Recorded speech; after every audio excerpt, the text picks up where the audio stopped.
Hello, everyone, and thank you for joining me in this live stream, live chat again. This week, we were going to talk a bit more about some specific tea regions and also have a little bit of a chat about how I approach tea and how I see tea, because there are some differences there. I was just brewing some tea from Mandokoro, which is one of the regions that I think is very interesting and very important to know about, because it's one of the only regions in Japan where authentic tea cultivation is still being maintained. What I mean by authentic tea cultivation is basically the way tea was grown and produced 100 years ago. So 100 years ago, tea manufacturing was completely different from what it has become today. And really the raison d'etre, the reason of why the tea crane exists, is really because of this fact. Because in the past 100 years, tea manufacturing, tea cultivation has changed so much that the tea of 100 years ago and the tea of today, especially Japanese green tea, is hardly distinguishable. And to me, having come to Japan as someone who was very interested in its culture, wanted to know about its cultural heritage and the background of where all this culture came from, the history. And so having come here with that interest and then looking into Japanese culture, the more I started digging, the more I started to think and to feel and to realize that this is not just how it was done in the past. This has been gravely adapted to contemporary needs, contemporary standards, and things have changed a lot. So even with tea ceremony, we see the way it has been done in the past, which is now pretty difficult to maintain because we spend time in a different way, we spend money in a different way, and the things that are required to host a tea ceremony or a proper tea gathering like it was done in the past, like let's say 300 to 400 years ago, is not as feasible anymore for the contemporary way of life. So things have changed. And with tea production as well, the way it was done 300 years ago, 400 years ago, there have advances been made in agriculture, there have advances been made in chemistry, there have advances been made in technology, etc., which have strongly affected the way tea cultivation, tea manufacturing is approached today. But also because of those factors, the flavor of tea has changed a huge lot. And I think that, of course, changes are made, things change, but we perceive Japanese tea, especially Japanese green tea, as this product of authenticity, of antiquity. It's something that has always been drunk in Japan. And if you go to the 300, 400-year-old tea stores that are scattered throughout Kyoto, then everyone proclaims to be the most authentic, the most original, the first authentic tea manufacturer. And they also exclaim that they have the tea as it was so many years ago, because they've been in business for that long, they've been handling tea for that long.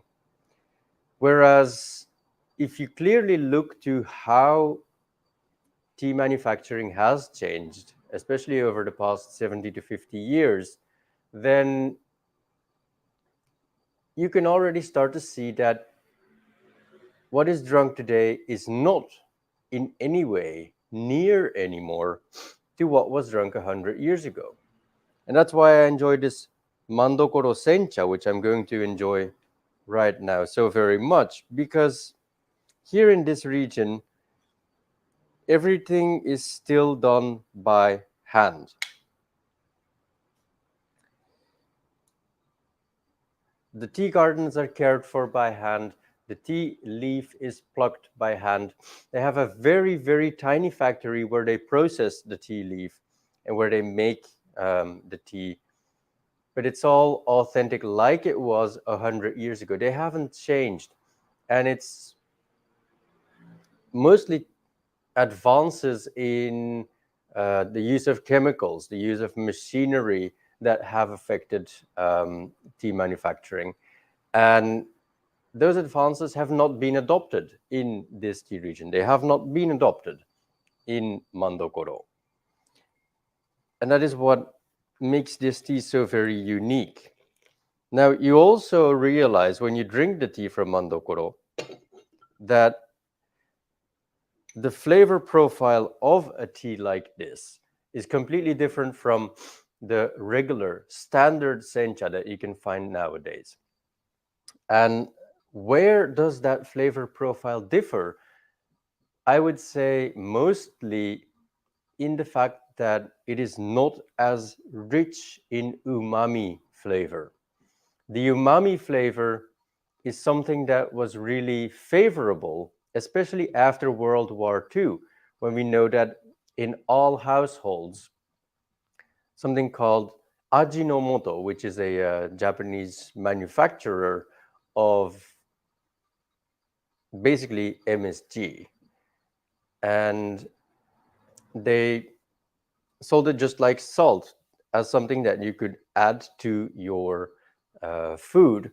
And it was available in every Japanese household, especially from after World War II on. So everything that had that added MSG, had that added umami flavor, was considered as delicious. And once tea farmers realized that this was also possible with tea, especially because before already matcha gyokuro was already cultivated under shading for the purpose of retaining a higher amount of amino acids, which are the base for umami flavors. And now adding fertilizer, especially nitrates, to the soil enhances the production of amino acids in the tea leaf. So when you can enhance and retain these amino acids, you have a higher amount of umami flavor in the tea. And so that is what happens with gyokuro and with matcha especially, and also more now with sencha. And it's that flavor that became very, very favorable. So when chemistry became able to single out certain particles and single out items, well, or actually reproduce, for example, nitrates, so that just the nitrates could be added to the soil so that they can pinpoint and focus what they want to enhance, which are the amino acids. And so in the 50s, 60s, 70s, that was especially what happened, because especially from the 70s onwards in Japan, the Ministry of Agriculture gave out subsidies to farmers to start adopting certain chemical fertilizers, chemical pesticides, etc., etc., in order to change their cultivation and to produce higher amounts of amino acids in the tea, so that the tea would become more umami rich. And that was considered a favorable trait because that would sell better, that would be received better. And for the average consumer, it's easier to understand that something is delicious if it has that umami flavor, because it's so recognizable. Now, I've been talking about this, the 50s, the 70s, that is when it changed. Of course, there was a favor for umami flavor before that, but not as much and not as to the extent that you could really enhance umami in the tea by adding chemical fertilizers to the soil and by heavily fertilizing and sort of getting into this vicious circle of heavily fertilizing, then overfeeding your tea trees, having them become weaker because their immune system is compromised, and then having to treat them with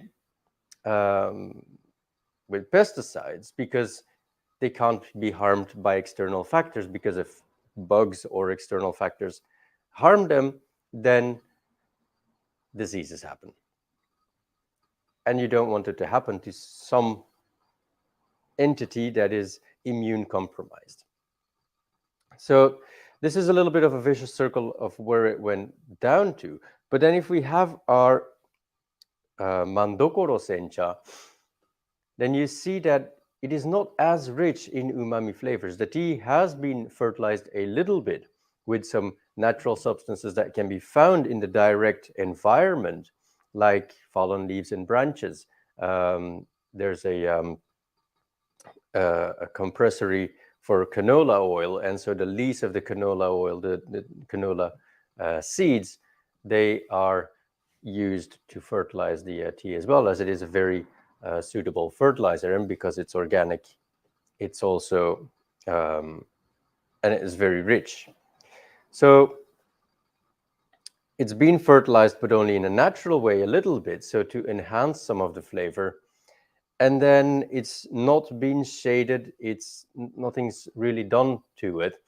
And when it's picked, it's hand-picked, which means that the tea leaf will, when especially the leaf that is picked in the morning, will remain in the basket where all the other leaf is gathered, at least until the evening, and in most cases actually until the next morning.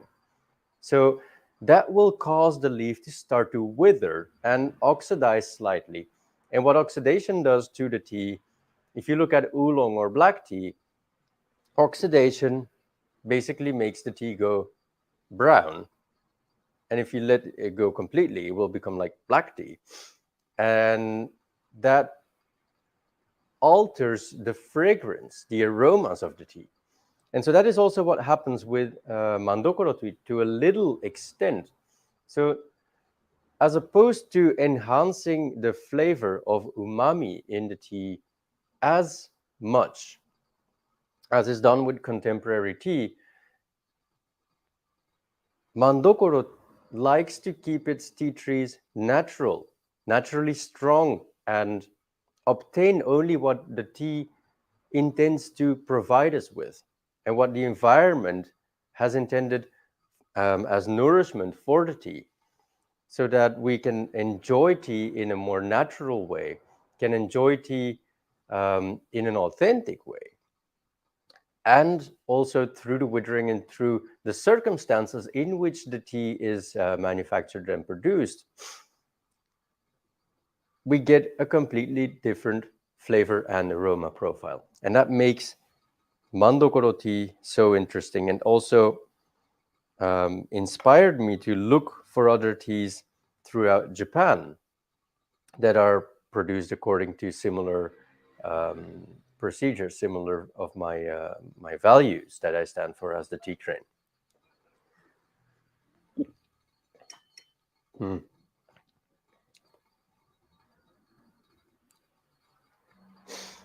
And so I said circumstances.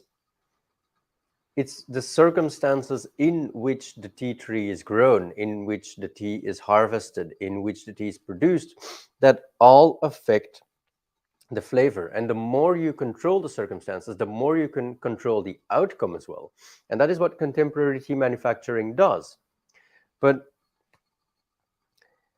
when you let nature take more control and you just aid what happens in nature, you aid the tea tree in its growth, but leave the process, the natural process, up to nature, then you get a completely different outcome. And it's maybe not also, you can't anticipate what is going to be the outcome. And that is what makes it so interesting. Every year again, the flavor of the tea will be different. Every time again, what happens in nature will affect the outcome of the tea. And of course, the more you control it, the more you deplete the soil on which the tea trees are grown, and then add the nourishment that you want the tea to take in, so that you can obtain the flavor that you want in the end, and then harvest and produce it under very controlled conditions. And of course, yes, you can say this is what the tea is going to taste like. Of course, yes, this is what we are going to be presenting to the consumer. And in Japan, very much so, the consumer also expects that when they buy a package with the name of the tea, unkaku, let's say, on it, then they expect it to be the same every single time. Although it's an agricultural product, which means that it will always be different. So the Japanese tea industry has evolved to a certain extent where blending practices and controlling farming and processing activities are very, very important to the established tea industry. So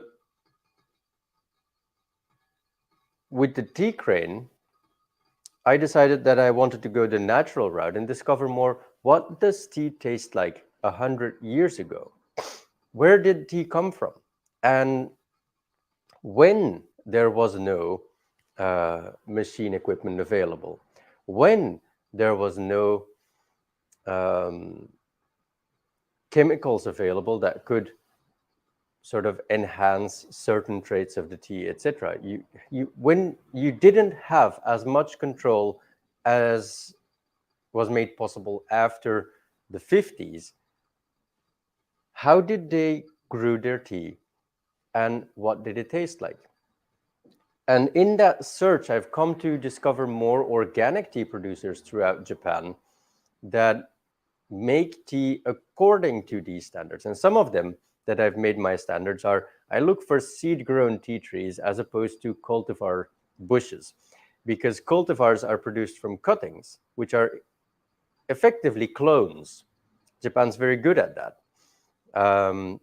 And so each tea tree is basically the same. They retain the same DNA, and throughout Japan, it's not only with tea that they do it. They also do it with their sakura trees that they plant all over the country. And they found this one beautiful sakura tree that they wanted to retain, and they started taking cuttings from that and propagating the sakura tree like that, and then spreading it throughout the country. So they've got clones of that one beautiful sakura tree that they found. It's the Somei Yoshino, and that is now visible all throughout Japan. It's the same with the Yabukita cultivar. The Yabukita cultivar is used for over 70% on Japanese tea farms.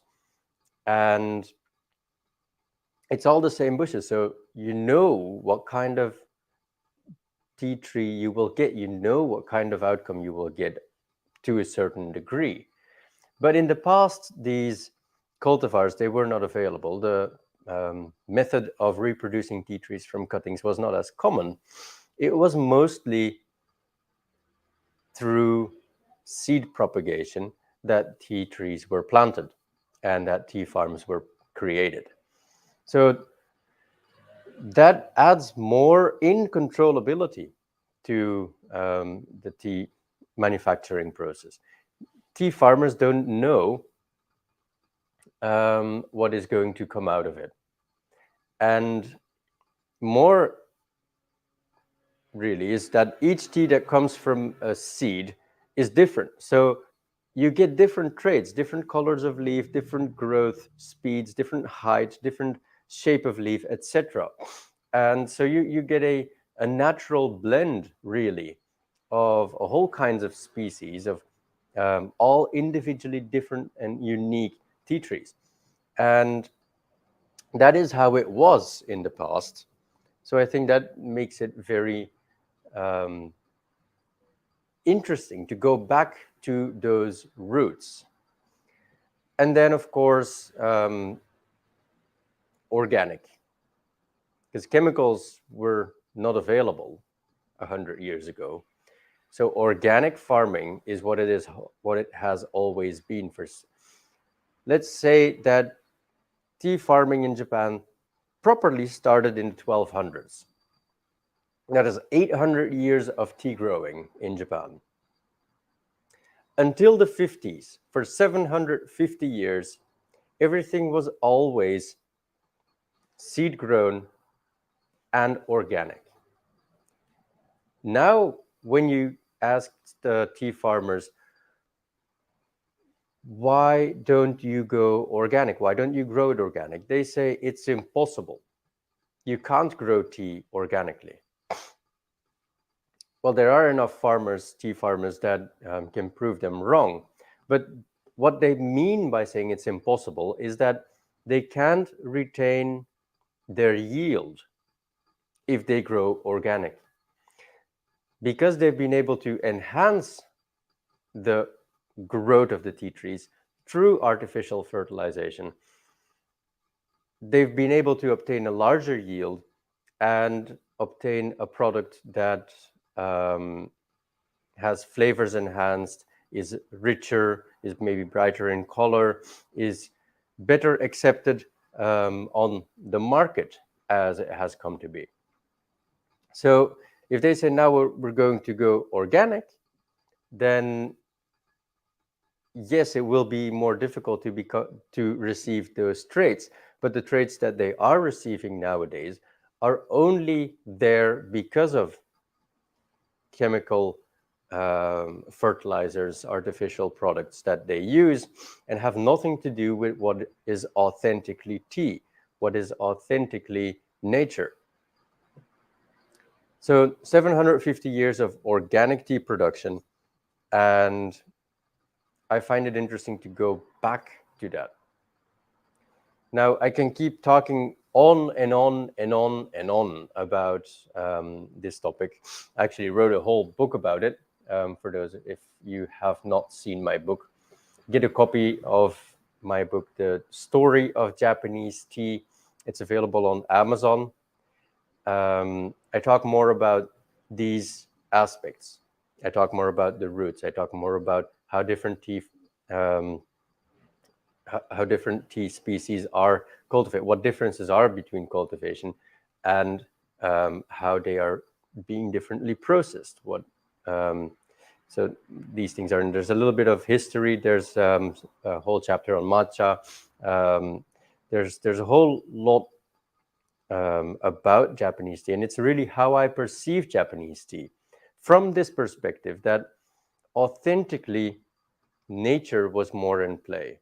And nowadays, tea has changed a lot. And to further talk about this topic, I also want to host a talk, and I should call it a lecture, on some of these aspects, to talk more about, so what is the difference really between seed-grown cultivars, seed-grown tea trees, and cultivars propagated from cuttings. It's not just only that they're clones, but there's more to it. There's how the roots grow. There's how they absorb nutrition, etc. And I want to talk more about this topic. So that is why I am going to put this online here, why I'm organizing and hosting a tea talk, and I should call it a class on going back 100 years ago. And what I want to do in this class is I will talk about those aspects of what makes tea different now and in the past, but also going back 100 years ago, what type of tea do we have? Which regions are there in Japan that are still close to that type of production, and what makes them special? So I will be talking about 3 regions that I work with, 3 producers that I work with that have maintained these authentic tea practice, tea cultivation and production practices, or are at least close to it. And at the Tea Crane, I've termed these teas, the teas that I selected from them, the Liquid Jade series. So during this talk, I will also go deeper into what makes these areas special. What is it that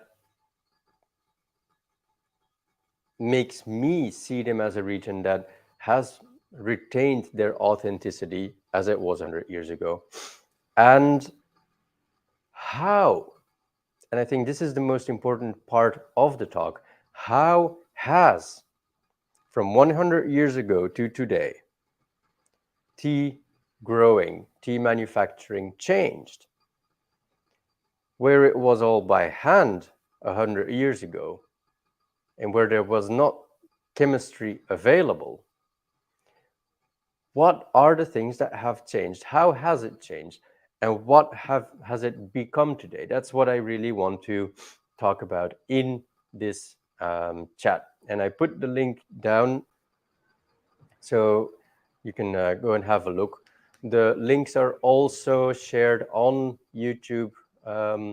They're also shared in on the Facebook page for the Tea Crane, so you can go through that link and reserve your seat for this talk.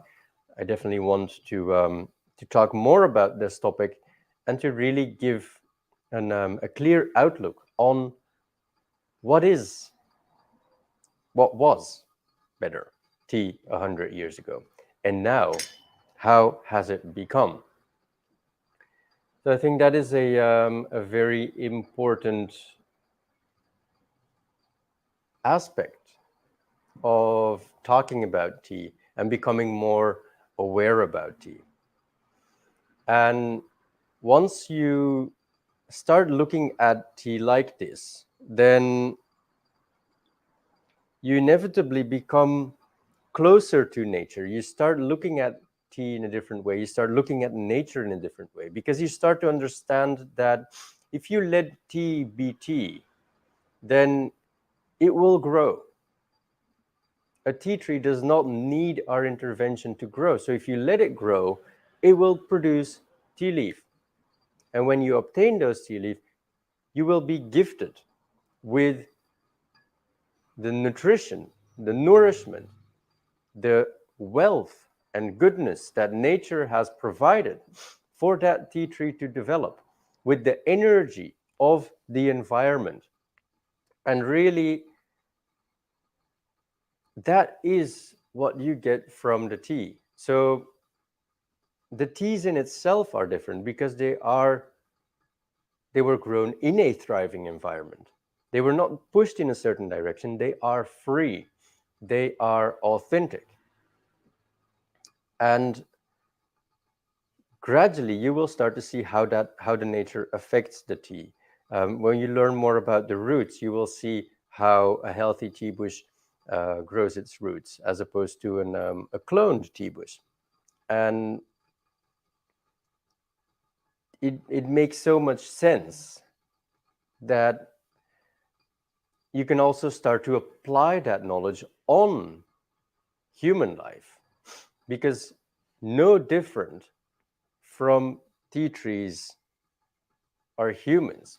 We all come from the soil. If you put a seed in the soil, it will sprout a tree comes out, it will produce leaf, it will produce roots, it will grow, it become bigger.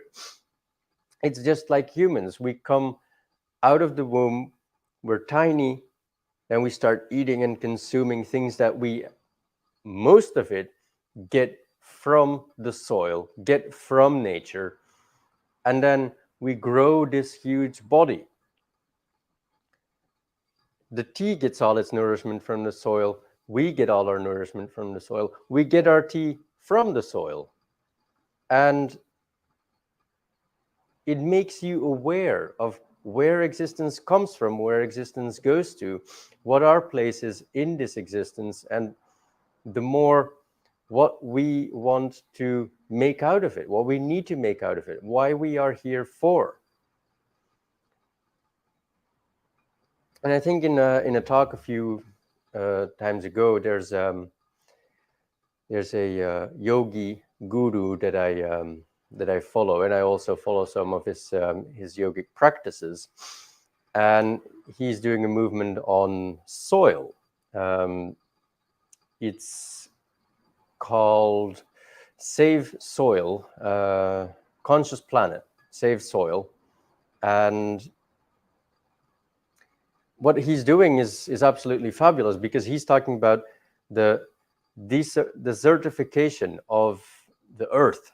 A lot of soil on the earth is going to say extinct. It's becoming desert, it's becoming dry, because it's been depleted from nourishment, it's been depleted from water, it can't retain water enough, and there is not enough vegetation on that soil to keep the ecosystem in place. So really what has happened is that the ecosystem has been destroyed by overuse or by misuse or maluse, and the soil has become infertile.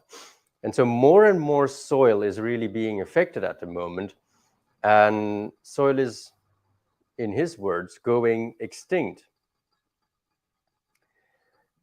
And I think it's a very important and very interesting movement to sort of take part in, because it's the same with tea and all the food and everything that we consume. Everything comes from the soil. So our soil is really what is important and what we should pay most care and attention to. So it really affects me when I see certain tea farms that are just like dry sand with tea trees sitting in them. And those tea trees, they of course can't find any nourishment in that sand because there is nothing there. It's dead soil. It's sort of depleted of nourishment. There not even anything else grows there, which makes it obviously convenient for the farmer, because he doesn't have to pull weeds. He doesn't have to care too much about anything, and definitely not his tea trees getting affected by certain natural indicators. He can just add to the soil what he wants the tea tree to consume, and gets out of the leaf what he wants to obtain. So it is perhaps a very convenient way, but knowing that so much soil is going extinct, and that soil really is the source of all our nourishment, then to see that on purpose some soil is made infertile is a saddening thought. So through tea, again, I want to return to this point, through tea you become more aware of your purpose in existence and of existence itself. You become more aware of your relationship to nature. And just by drinking good teas that have been produced in line with that thought, with that philosophy of retaining that connection with nature, also makes you feel. And that is not something cognitive. It is just what you feel inside through drinking the tea and receiving the energy of the tea. Then you feel the energy of the environment, the surroundings in which the tea was cultivated. You become one with that place because that energy is engraved as memory on the tea. And that's true for all tea. It's not only with the teas that have been grown in a very highly powerful, energetic place in under good circumstances, with a connection to nature, with the love of a farmer who really treats his bushes like his children, and has this very happy energy. No, it's even negative energy that is also part of the tea, where the tea has been forcibly been fed a lot of nourishment, being grown fat to produce a lot of amino acids so that it becomes very lush and sweet. And with the mindset of a producer that is just thinking about the amount of revenue he can get out of this year's harvest, that energy is also present in the tea that you consume, and that energy that becomes part of you. So again, another reason why I like to look at teas that were cultivated in a way like it was 100 years ago, because that brings most positive energy to the table and into your system. Everything that you consume becomes part of you. So it's very important to look at what you consume and where what you consume comes from. So that is why I do this, where I plan to do this lecture on April 17th. I think it's a Sunday. I'm putting the link on the screen again. teaceremonyonline.com/tea talk. There you can find more details about the talk that I'll be doing, the class that I will give, and I will talk more about this connection between tea and nature, the connection between, well, really how growing tea in certain ways affects us, and how tea farming has changed over the past 100 years, from everything manual to everything mechanized. So that's the talk that I want to do. I'm also going to put this online on the screen, because I do like to also have a little bit of a conversation. These, well, live chats are not only for me, they're not just for me to be able to talk into the camera for an hour and then sip some tea, which I should actually be doing more. I'm a bit focused on talking just too much. I should actually enjoy this tea much more. It's gotten cold. It's not bad, actually. I like it cold too. And it is spring. So it's getting warmer in Japan. It's around 17, 18, 19 degrees Celsius, which is pretty warm. So last week, I think Thursday, all of a sudden, it just changed. All of a sudden, it became warmer. You could smell it in the air. It's like, oh, spring is here. And of course, that also comes with a lot of pollen. That comes with the plum blossoms, the cherry blossoms blooming. There's a lot more activity because it's so comfortable and so nice to be outside. But a big downside of Japanese spring is, of course, the pollen. Pollen season is here again, and I seem to have a lot less difficulty with the pollen as I used to have before. I had tremendous hay fever affecting my breathing, affecting my nasal congestion was pretty bad. And there is pollen in the air. There's also yellow dust. So those things, they always affect the nice spring. And if there's something that tea or some teas can do very good, it's help with with relieving, being a small remedy for things like a cold. The catechins are very good, and gargling with some tea helps against a cold or a sore throat. And there's this one tea called the Benifuki. And I think I've talked about this tea a lot already before. The Benifuki cultivar is a cultivar that was originally, it's a very young cultivar though. It was discovered in the 90s. It's always difficulty with cultivars because they're not really made or produced in a way that they're more discovered and then selected. But it's selected in the 90s as a cultivar that's very suited for the production of black tea. And it has a component, a catechin component that is called, it's methylated catechin. And that helps against relieving allergy symptoms.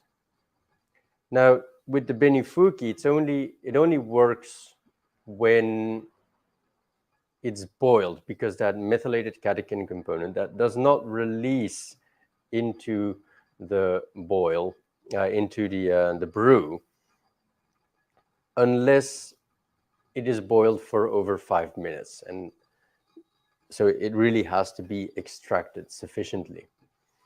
Now, because it's a catechin, and because, of course, the Benifuki is delicious as a black tea, it's delicious as a green tea, but it needs to be boiled and needs to be drunk in a certain way in order for the drinker to receive its benefits as an antihistamine.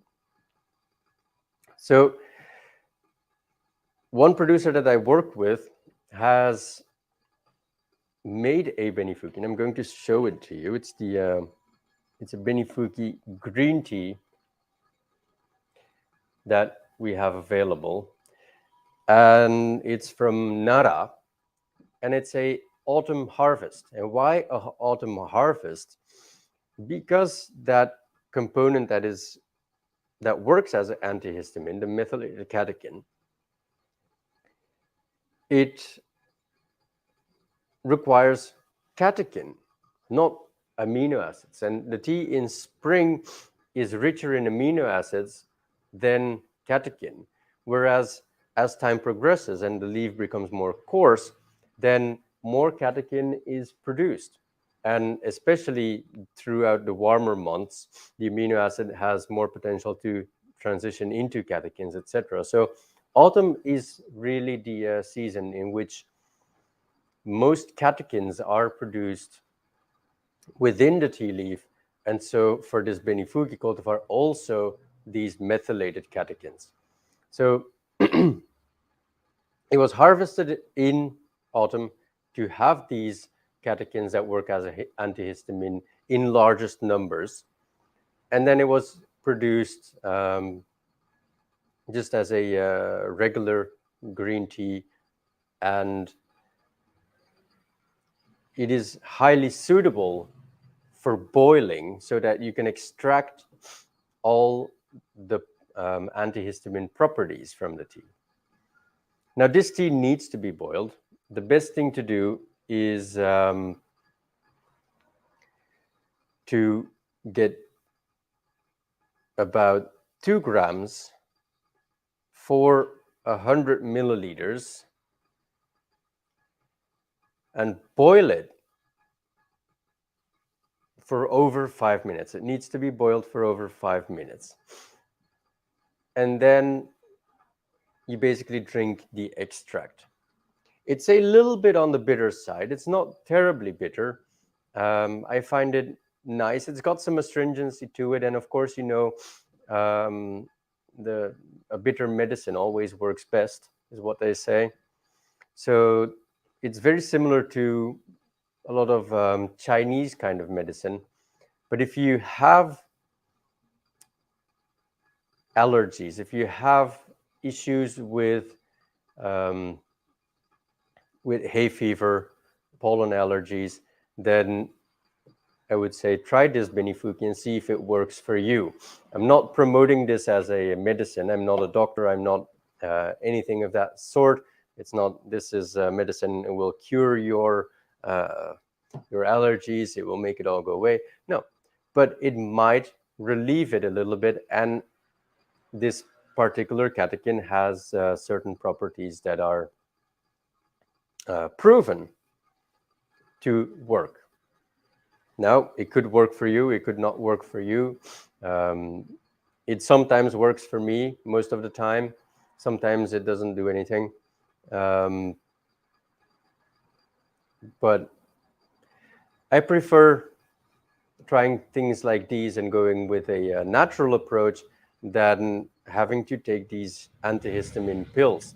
And if this works, then you don't have to take those antihistamine pills. And those generally make you sleepy, and they really have an aggravating effect on me, definitely. So I prefer to work with this, and otherwise I just tend to stick out that runny nose. So that's something. If you're interested, find the Benifuki Green Tea, the Benifuki Sencha from Nara on the website. It might be a life changer for you. And of course, tea has many different approaches. So I always like to share these things.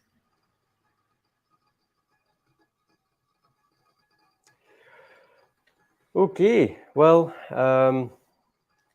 I've talked about most of the things that I wanted to say. I don't see there's any huge questions that need to be addressed either.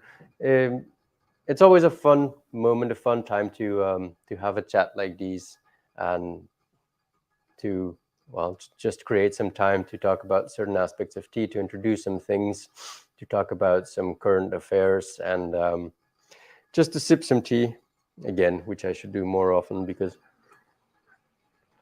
my tea is just getting cold. Too much talking.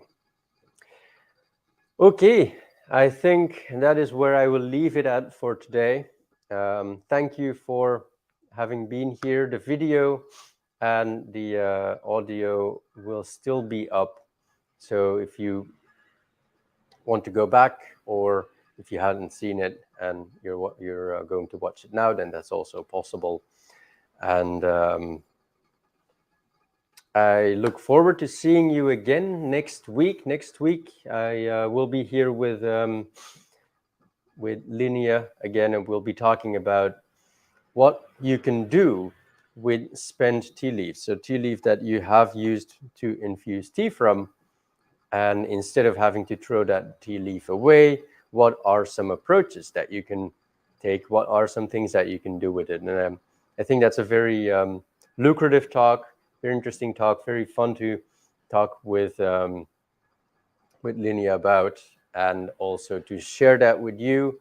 And I think a lot of people will benefit from these different approaches. So it's going to be a fun talk, a great talk, and I will be looking forward to seeing you then. Thank you for having joined, and see you next week. Keep brewing.